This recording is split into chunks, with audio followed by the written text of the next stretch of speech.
Part 2 को मैं दरवाजा समझ खोलते ही उन्हें एक बहुत ही गंदी स्मेल आई।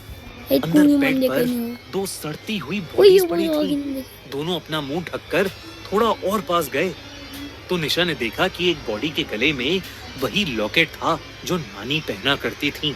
निशा के पैरों तले जमीन खिसक गई। वो समझ गई कि ये लाशें उनके नाना नानी की हैं। पर अगर ये लाशें उनके नाना नानी की हैं, तो वो कौन है जिनके साथ वो रह रहे हैं?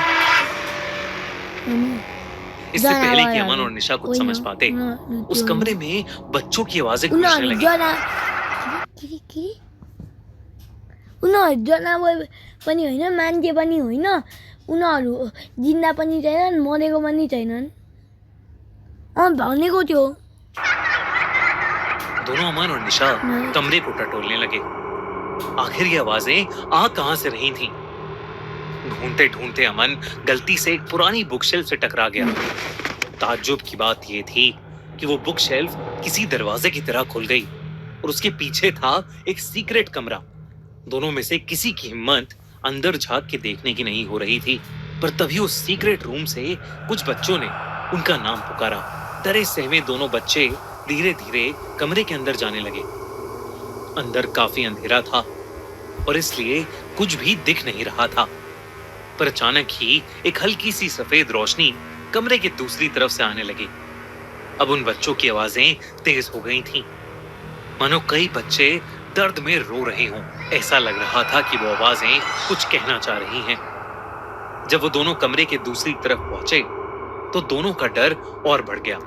कमरे के बीचों बीच खोपड़ियों का ढेर पड़ा हुआ था। देखी भने म उतै बाटो नि हो त त्याग्दै म छु।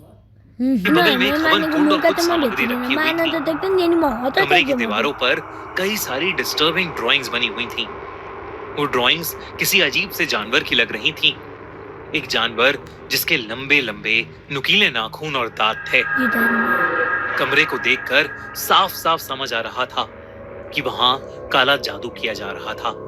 दोनों उन ड्राइंग्स को देख ही रहे थे जब वो बच्चों की आवाजें चीखों में बदल गईं, जैसे कई बच्चे एक साथ जोर जोर से एक ही चीज बोल रहे हों, भाग जाओ यहां से। निशा और अमन फटाफट उस कमरे से बाहर निकल गए। अब सूरज ढलने को आया था, अंधेरा होने वाला था। निशा और अमन को अब ये समझ आ गया था कि जिनके साथ वो रह रहे हैं वो उनके नाना नानी हैं। के भयो? तो किन लाग्यो के भिडियो? नानी आऊ। तो किन लाग्यो? वो दोनों उन लोगों के आने से पहले ही भाग जाएंगे। दोनों जल्दी जल्दी फर्स्ट फ्लोर से नीचे उतरकर घर के फ्रंट डोर पर पहुंचे, पर पता नहीं क्यों दरवाजा खुल ही नहीं रहा था। दोनों घर के पीछे वाले गेट की तरफ जाने लगे। जब उन्हें किचन से एक अजीब सी आवाज आई, उन्होंने किचन के अंदर झांका तो उनकी सांसें अटक गईं।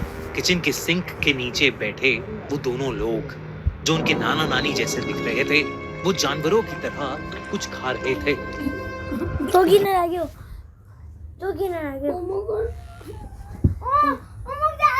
नानी केही पनि हुँदैन के आनन्द हुन्छ म चाहन्छु किन त्यो किन लाग्यो के भिडियो त्यो किन लाग्यो के भन्न त्यो गई नानी पास वही लाल रंग वाला पतीला रखा था। उनके पूरे चेहरे पर खून लगा था और दोनों के 2 मिनट को दिनु न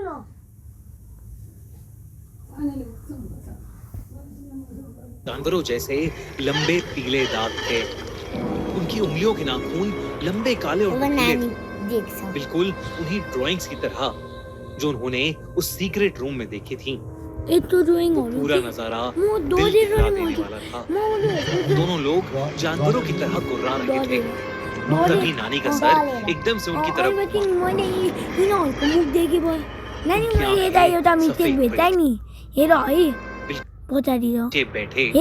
यो त राति होइन त्यो विन्डोकोमा बिहान त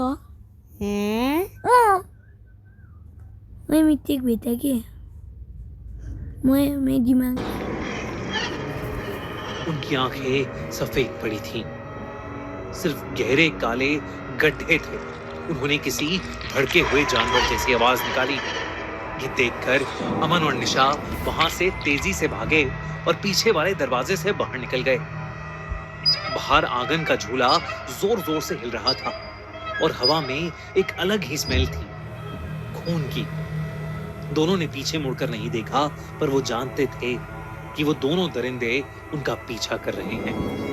उन्हें पीछे से आवाजें आ रही थी, रेंगते हुए पंजों और गुर्राने की आवाजें जो धीरे धीरे तेज हो रही थी। दोनों बच्चे अब बहुत ज्यादा डर गए थे। दोनों को नहीं पता था कि वो भागकर कहां जा रहे हैं, बस ये जानते थे कि उन्हें कहीं दूर भागना है। भागते भागते वो दोनों एक मंदिर के पास पहुंचे और बिना कुछ सोचे समझे दोनों ने एक बार भी पीछे पलट कर नहीं देखा।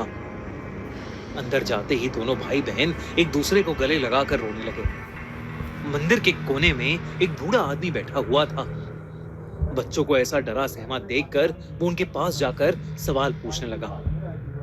आखिर इतनी रात को वो दोनों जंगल के बीचों बीच क्या कर रहे थे? तभी उसे बाहर से गुर्राने की आवाज। बिना डरे उस आदमी ने मंदिर के भारी दरवाजों को बंद किया और दोनों बच्चों को मंदिर के अंदर वाले कमरे में ले गया। उसने अपनी लैंडलाइन से एक फोन मिलाया और फिर वो बच्चों के पास आ गया। वहाँ उस बूढ़े आदमी ने बताया कि वो दोनों अब सेफ हैं और उनसे पूछा कि वो दोनों बच्चे आखिर उन दरिंदों से टकराए कैसे। निशा के मुंह से कुछ निकला ही नहीं, तो अमन ने रोते हुए उस आदमी को सब कुछ बताया। उस आदमी ने उनकी पूरी कहानी सुनी और फिर बहुत गंभीरता के साथ उन्हें बताया कि वो दोनों उनके नाना नानी नहीं बल्कि सुमित्रा और सुशील थे। सुमित्रा और सुशील कई सालों पहले पास के एक छोटे से गांव में रहते थे। उन दोनों को हमेशा से बच्चे चाहिए थे, पर कई कोशिशों के बाद भी सुमित्रा को बच्चा नहीं हुआ। जब डॉक्टर्स उनकी मदद नहीं कर पाए तो उन्होंने काले जादू की मदद ली। आखिरी बार उन दोनों को इसी जंगल में एक अजीब सा रिचुअल करते हुए देखा गया था। फिर वो दोनों कहीं गायब हो गए। वो कई सालों बाद वापस तो मिले, पर इस भयानक रूप में।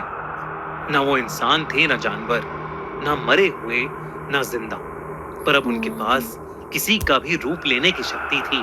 उन्हें बच्चे बहुत पसंद थे, तो वो पहले लोगों को मारकर उनकी जगह उनके बच्चों के साथ रहते, और जब बच्चों को कुछ अजीब लगने लगता या वो भागने की कोशिश करते तो वो उन्हें मारकर उनका सर अपने पास रख लेते।